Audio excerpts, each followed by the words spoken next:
انت خلصت امتحان السي 1 ولا البي 2 ولا البي 1 وقاعد لسه في مصر مستني تسافر، طب استنى هقول لك على شويه نصايح حلوين، بس اروح اجيب بس شهاده السي 1 Hochschule ونتكلم.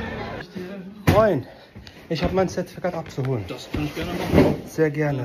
C1 Hochschule. Das klingt super. Weißt du, an welchem Tag das war? Ich bin's raus. Kein Stress. Ja, das will man nicht vergessen. Das hat natürlich funktioniert. Super. Wusstest du aber wahrscheinlich schon vorher, easy. Die mündliche Prüfung hattest du eh schon bestanden. Alles Ja, easy. habe ich. Ja, super. Vielen Dank. والحمد لله استلمتها. عقبالكم جميعا، عقبالكم جميعا ان شاء الله. يلا بقى ندخل على النصايح على طول. دلوقتي انت خلصت بقى يا معلم الامتحان بتاعك. الحاجه المهمه اللي انت محتاج تعملها هي انك تركز على مهارتين فقط، مهاره الهيرن والسبريشن. انسى الليزن، انسى الشرايبن، اركنهم على جنب. عندنا شات جي بي تي يحل لنا المشكلتين دول. تركز لي على مهاره الهيرن، هي رقم واحد. انك تتفهم انك تفهم قصدي اهم من انك تتكلم وتتفهم.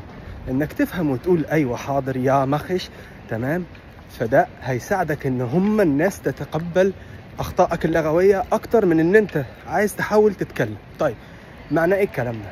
معناه ان تركز على الهيرن كويس جدا. انت في الاسبريشن طيب المهم لازم تركز عليه، ولكن يعوضوا بعد الكوربا شبراخه. يعني لو انت بتتكلم وتعمل كده فالناس هتفهم ان انت مش فاهم، انما السماع حاجه تعتمد عليك انت فقط.